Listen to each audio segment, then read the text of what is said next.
নমস্কাৰ বন্ধুসকল, মই পল্লৱ স্বাগতম মোৰ ইউটিউব চেনেল এছপি ৱৰ্ল্ডলৈ। আচলতে কি অকণমান আন্ধাৰ হ'ব পাৰে, আছোঁ গাড়ীৰ ভিতৰত আৰু ওপৰতো লাইট জ্বলি আছে, সেইটো কাৰণে পোহৰটো অকণমান কম আহিছে আৰু মুখখন এনেকৈ বেকা কৰি দেখাব লগা হৈছে। থিয়েটাৰ এখন চালোঁ, পুতলা থিয়েটাৰ, ৰংঘৰ পুতলা থিয়েটাৰ।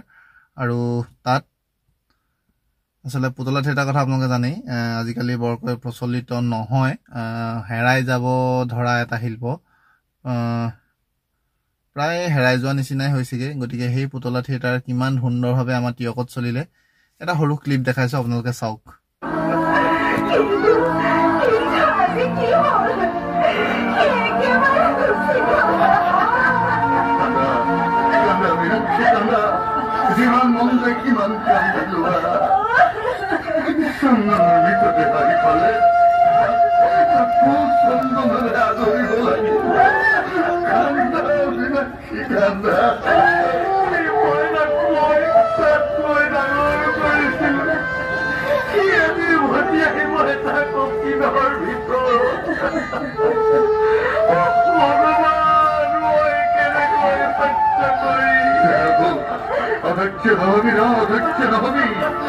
কান্দি কান্দি মুখ বলিয়া নকৰিবি।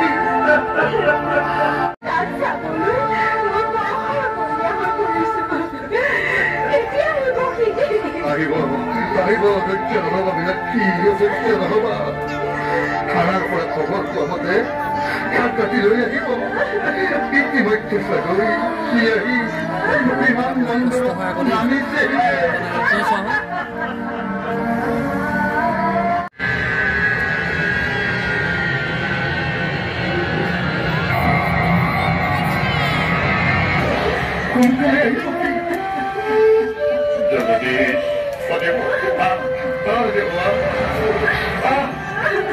মুৰ্তিৰ পুত্ৰৰ কাহিনী শুনিছ নহয়?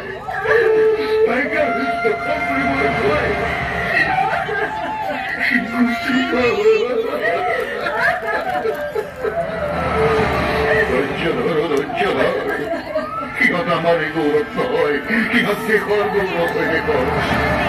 সিহঁতক লৈ কান্দিলে সিহঁতৰ আত্মাই বৰ কষ্ট পাব। হাঁহি হাঁহি সিহঁতক মই সেইটোকে কৰিম। সিহঁত দেশৰ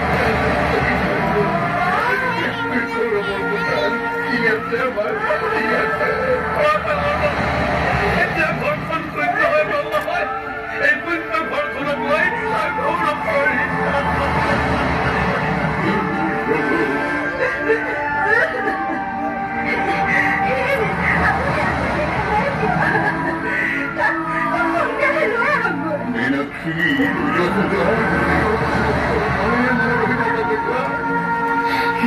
আদৰিব লাগিব।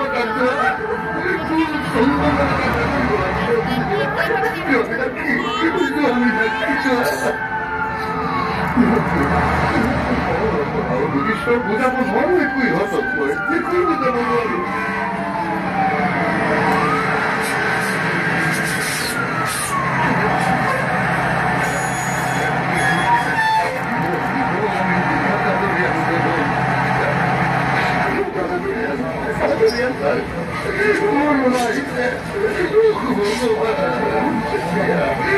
কি পৰীক্ষা কৰিলা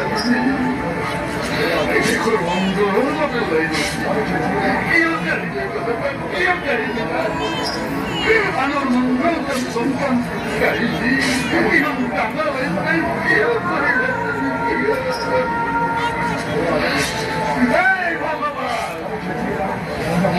ক্ষমানো কৰো ভগৱান, ক্ষমানো কৰো তোক কয়।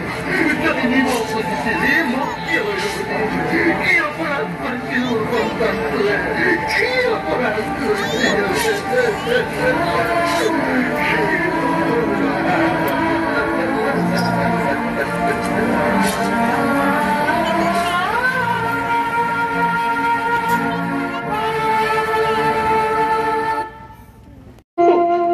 আমনি নকৰিবা, চন্দনৰ কাষত অকণমান সময় থাকিবলৈ দিয়া।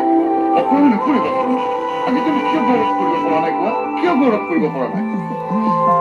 চন্দনৰ লগত আমি কেইজনে কি কৈছো শুনা মই সেই যন্ত্ৰণা ভুগিবলৈ কেতিয়াও নিদিওঁ বগা সাজ পিন্ধিব নোৱাৰে দেৱৰ লগত আলোচনা কৰি মই কিবা এটা ব্যৱস্থা কৰিম আপুনি কি ব্যৱস্থাটো কৰিব যি কৰিব লাগে আমি সেই কৰিম সমাজ বুলি কথা এটা আছেতো গতিকে সমাজৰ কথা মানিব লাগিব সেইকাৰণে মই কৈছিলো মোৰ লগত সংসাৰ কৰে এতিয়া কোনে বেয়া কৰিব তোমাক মই কৈছো জুৰিক মই ধ্বংস হৈ যাবলৈ কেতিয়াও নিদিম মই জীয়াই ৰাখিম জুৰিক মোৰ বুকুৰ মাজত তুমি হয় খুৰা মেজৰ চন্দন কটকীৰ বন্ধু হিচাপে মই মোৰ কৰ্তব্য পালন কৰিব লৈছো যুদ্ধৰ যোৱাৰ দিনা সি মোক বাৰে বাৰে কৈছিল জুৰিক যে মই তাৰ অনুপস্থিতিত অকলশৰীয়া কৰি নাৰাখো আজি তাৰ কথা ৰাখি তাৰ চিতা অগ্নিত খাতি কৰি মই জুৰিক দিয়া কৰাম বুলি কথা দিলো আৰু আমাৰ সকলোৰে অন্তৰত আমি সদায় সজীৱ কৰি ৰাখিম আমাৰ এইজন মেজৰ